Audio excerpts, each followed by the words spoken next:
Olá, eu sou Hermínio Portes.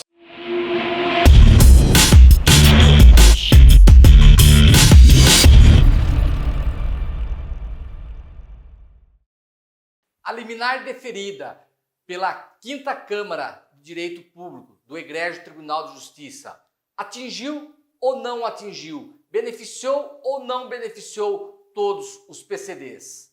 Essa é uma discussão que eu vejo que está acontecendo. Vamos lá. Em direito, tudo tem requisito, tudo tem as suas exigências. Uma liminar, ela é feita numa ação judicial e existe a necessidade dos seus requisitos, preenchimento de seus requisitos legais. De maneira bem simples, significa que o pedido formulado pela parte limita a jurisdição. O que a parte pleiteia, o juiz tem que decidir, nada além daquilo. E o Poder Judiciário, como já explicado, é um órgão que só atua mediante provocação. Há a necessidade de ter o ajuizamento de uma ação. Vamos falar de maneira bem simples e rápida para saber o que realmente está acontecendo. Olha esse texto legal do Código de Processo Civil.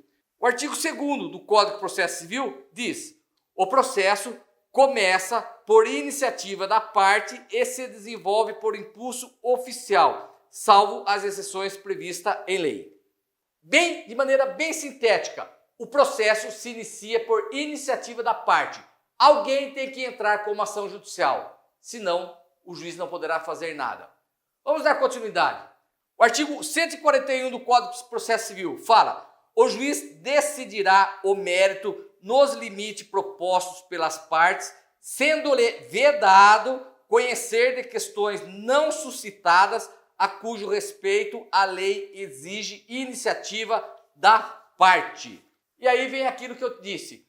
O processo inicia-se e o juiz ele tem que julgar de acordo com o que as partes pediram, até para respeitar o princípio da ampla defesa, do contraditório, a outra parte tem que saber o que está acontecendo, então um pode pedir uma coisa e o juiz decidir outra, isso é um julgamento nulo, o juiz fica adstrito ao pedido da parte, mesmo que ele vislumbre a possibilidade de ampliar aquele pedido que ele foi incompleto, de ofício, por iniciativa dele, ele não pode atuar, ele tem que se limitar ao que lhe foi pedido, julgar o que lhe foi pedido.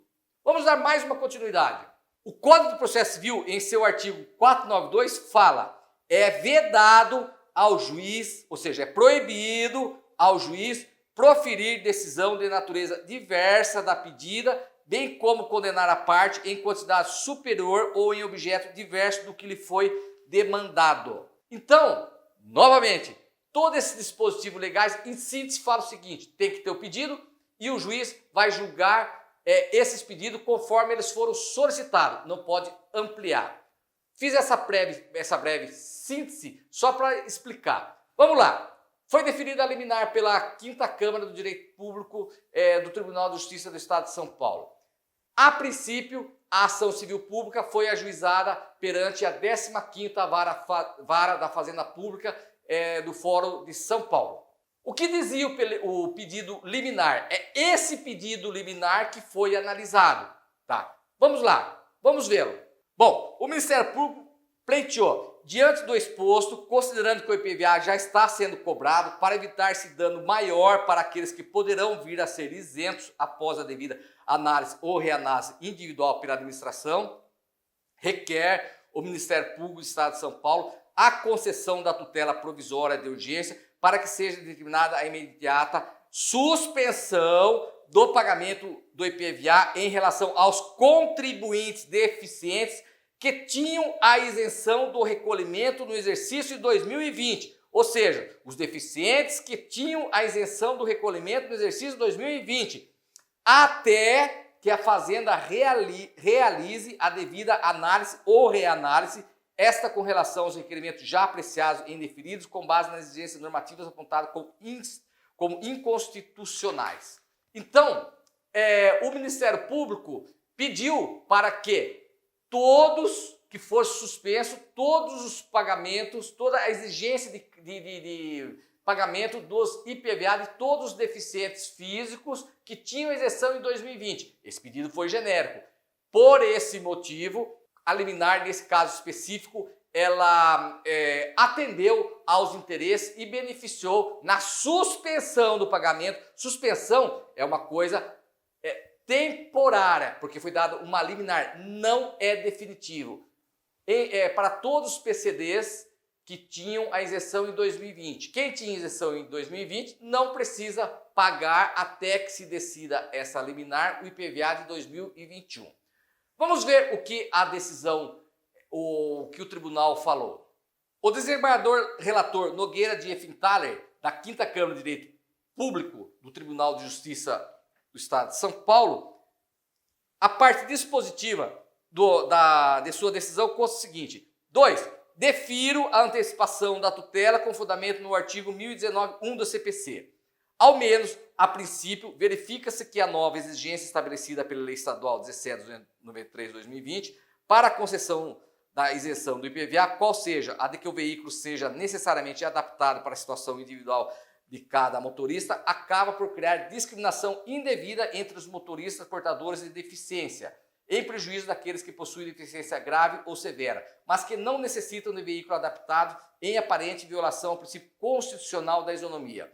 O perigo in mora também se acha presente, de vez que já teve início o prazo para recolhimento do IPVA, e como noticiado pelo recorrente, há motoristas com deficiência grave ou severa que estão tendo seus requerimentos de isenção indeferidos com base nas novas exigências. Então, a princípio, é muito difícil saber qual o deficiente que foi lesado com a alteração introduzida pela Lei 17.293/2020. Então, para se evitar prejuízo maior, no meu entendimento, foi dada essa liminar e suspendeu para todos os deficientes que tinham isenção em 2020, certo? Mas isso não será definitivo. Por quê? Como eu disse, o pedido formulado na ação principal limita a jurisdição. Jurisdição é o que o juiz vai dar. E o pedido principal do Ministério Público na ação civil pública, ela não reproduz com fidelidade o pedido liminar. Ele é diferente. Vamos vê-lo. O pedido formulado pelo Ministério Público, o pedido final, está no item C. Ele pediu: seja ao final julgado totalmente procedente a presente ação, para reconhecida a inconstitucionalidade dos dispositivos legais apontados na causa de pedir, seja o Estado de São Paulo condenado à obrigação de não fazer, consistente em não deixar de apreciar, reavaliar esta com relação aos requerimentos já apreciados e indeferidos, com base nas exigências constantes das normas reconhecidas como inconstitucionais, caso a caso. Todos os requerimentos ou recadastramento de isenção do pagamento dos impostos sobre a propriedade de veículos automotores IPVA apresentados ou reapresentados pelos contribuintes com deficiência grave ou severa. Vou repetir: com deficiência grave ou severa, a serem avaliados nos termos do artigo 2º da Lei Brasileira de Inclusão, sem os requisitos exigidos pela normativa cuja inconstitucionalidade fora reconhecida. Isso significa que o pedido final do representante do Ministério Público é apenas para a isenção do IPVA para aquelas pessoas que possuam enfermidade grave e severa e que não necessitem fazer uma adaptação no veículo, com exceção do que ele já vem original de fábrica, que seria o câmbio automático e direção hidráulica. Portanto, aqueles deficientes que tinham a isenção, que tinha a mobilidade reduzida, uma deficiência leve ou média, ou que não fosse severa e grave, muito embora foram inicialmente beneficiados com a suspensão do pagamento em virtude da liminar deferida, não serão agraciados caso essa ação seja julgada procedente. Apenas os deficientes que seja grave e severa e que não necessite de adaptação do veículo. É isso que o pedido faz. Portanto, o ajuizamento da ação individual ainda é necessária, sob pena de vocês terem uma surpresa que foram beneficiados com essa isenção, de lá na frente, a hora que resolveu esse processo, se demorar 1 ano, 2 anos, 3 anos, vocês não pagarão o IPVA do 2021, 2022, 2023. Mas a hora que julgar definitivamente em 2024, por exemplo, 2025, todos esses anos que vocês deixaram de pagar, pagarão de maneira única. Então, tome cuidado. Essa liminar pode funcionar como uma faca de 2 gumes para as pessoas que não ajuizaram a ação individual. Agora, aqueles que possuem a deficiência grave e severa pode ficar sossegado, porque até o próprio desembargador já acenou qual vai ser o resultado final dessa ação, falando que, a princípio, fere o princípio da isonomia. Vamos ver de novo esse texto legal. Olha só, o desembargador falou na sua fundamentação, ao menos, a princípio, verifica-se que a nova exigência estabelecida pela Lei Estadual 17.293 de 2020 para a concessão do IPVA, qual seja a de que o veículo seja necessariamente adaptado para a situação individual de cada motorista, acaba por criar discriminação indevida entre os motoristas portadores de deficiência, em prejuízo daqueles que possuem deficiência grave ou severa, mas que não necessitam de veículo adaptado, em aparente violação ao princípio constitucional da isonomia. Então, o que eu sempre disse, o tratamento diferenciado fere o princípio da isonomia. E o desembargador, muito embora seja uma análise superficial da liminar, ele já assinou qual vai ser o resultado principal. Não tem como fugir disso, até porque a ação principal, a hora que ela for ser julgada, essa 5ª Câmara do Direito Público, como julgou o pedido de agravo, ela está preventa, ou seja, a apelação, se houver, necessariamente ela será redistribuída para a 5ª Câmara do Direito Público. E o desembargador já falou, feriu o princípio da isonomia, já assinou, feriu o princípio da isonomia, não tem vez aqui. Prevalecerá a igualdade. Essa lei, sendo discriminatória, não prevalecerá. Mas ele vai ter que se restringir ao pedido principal, somente aos deficientes que seja grave e severa. Os demais, não. Por exemplo, quem tem a doença, uma mobilidade reduzida, uma hernia de disco que não tem força na perna direita ou esquerda e precisa de um carro automático, isso não será beneficiado. Alguém que teve uma mobilidade reduzida pela mão, perdeu a força de uma mão, também não será beneficiado. O túnel do carpo também não será beneficiado. Então, há a necessidade, sim, do ajustamento da ação. E quanto ao entendimento discriminatório, vamos ver, eu já falei muito isso em vídeos anteriores e o desembargador deu exatamente em cima do que está sendo dito. Só para relembrar, vamos ver alguns textos legais. Olha o que diz o artigo 150 o inciso 2 do artigo 150 da Constituição Federal, que são as limitações ao poder de tributar. Sem prejuízo de outras garantias asseguradas ao contribuinte, é vedada, ou seja, é proibido a União aos estados, que é o caso específico, ao Distrito Federal e aos municípios, inciso 2, instituir tratamento desigual entre os contribuintes que se encontram em situação equivalente. Então, o Estado ele pode tributar, mas ele não pode discriminar. Se discriminar, fere a Constituição Federal, o princípio constitucional da não discriminação. Vamos ver mais um texto legal. O Estatuto dos Deficientes Físicos, a Lei 13.146 de 2015, que é uma lei federal, traz em seu artigo 4º, toda pessoa com deficiência tem direito à igualdade de oportunidade com as demais pessoas e não sofrerá nenhuma espécie de discriminação. Parágrafo 1º. Considera-se discriminação em razão da deficiência toda forma de distinção, restrição ou exclusão, que é o caso, por ação, que é o caso, uma lei, ou omissão que tenha o propósito, o efeito de prejudicar, impedir, pode tanto estar prejudicando ou impedindo, ou anular o reconhecimento ou o exercício dos direitos e das liberdades fundamentais e da pessoa com deficiência, incluindo a recusa de adaptações razoáveis e de fornecimento com tecnologia assistiva.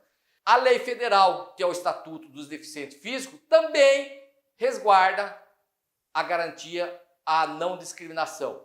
E ainda mais, essa lei, ela cria essa lei estadual que revogou o IPVA dos deficientes, ela cria uma espécie de classes entre os deficientes. Deficiente assim, deficiente de uma maneira, deficiente de outra maneira, deficiente de maneira grave e severa, os de leve não possuem e tal. Isso não é possível. Uma vez que é instituído para uma classe, é para uma classe. Por exemplo, Estatuto da Criança e do Adolescente. A lei considera como criança até pessoas até 12 anos de idade, acima de 12 e até os 18 como adolescente. Mas não faz distinção se é em virtude da condição financeira, do credo, da cor, da religião, da convicção, nada disso.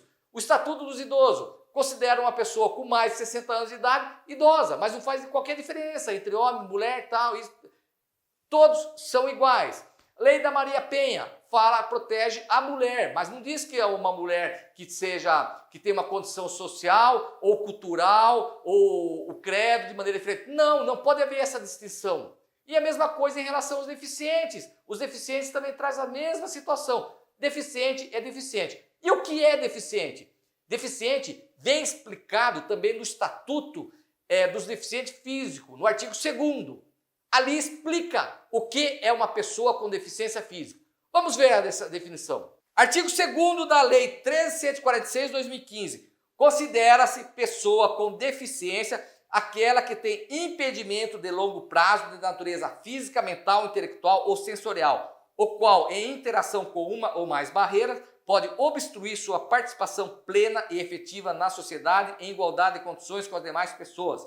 Parágrafo 1º. A avaliação da deficiência, quando necessária, será biopsicossocial, realizada por equipe multiprofissional e indisciplinar e considerará, inciso 1, os impedimentos nas funções e na estrutura do corpo. Inciso 2, os fatores socioambientais, psicológicos e pessoais. Inciso 3, a limitação do desempenho de atividade. E inciso 4, a restrição de participação. Ora, a própria lei que cuida da deficiência não traz nenhuma discriminação, ela explica o que é deficiente. Então, a partir do momento que se concede um direito a um deficiente, são para todos os deficientes, não só para os que possuem, que sejam a deficiência severa e grave. É inconstitucional, sem falar ainda, para esse texto não ficar muito longo, esse vídeo não ficar muito longo, sobre a violação ao princípio, sobre a Convenção Internacional dos Direitos do Deficiente Físico.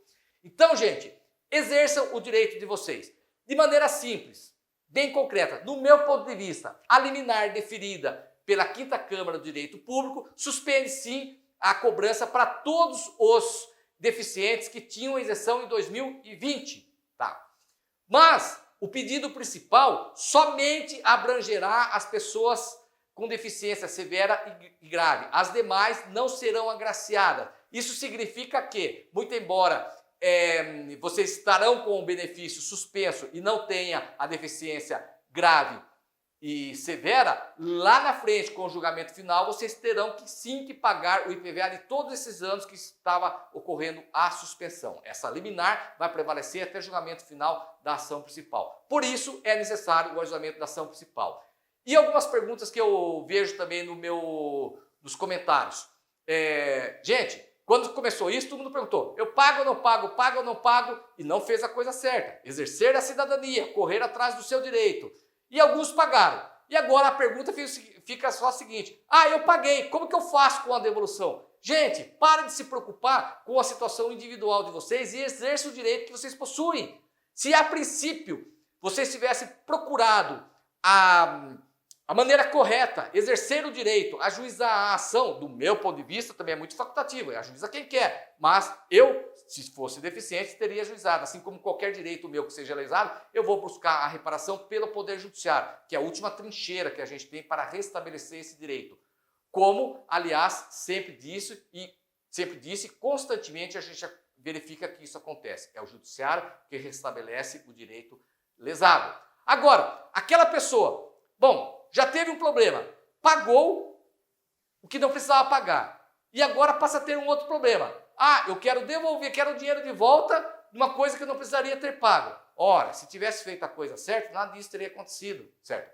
Para que esse vídeo não fique muito longo, voltarei a falar sobre o adesivo que tem que ser fixado, porque esse adesivo vai ter a capacidade, pela norma, de se sobrepor à Constituição Federal, no sentido de que o veículo é isento do IPVA, de acordo com o decreto e a legislação, e também sobre a devolução do numerário que foi pago. Muitos estão falando que tem que ter o trânsito julgado. Não há necessidade do trânsito julgado e nem esperar o resultado final da ação principal. Tá? Há exemplo, o que eu sempre falo, o escritório Eric Martins. Aliás, parabéns a esse escritório, que todos os pedidos liminares que foram colocados em juízos e foram analisados, eles obtiveram o deferimento em primeiro grau, sem a necessidade do ajuizamento da ação, sem a necessidade do ajuizamento do agravo do instrumento. Aliás, está no link aqui embaixo o acesso, o contato com esse escritório.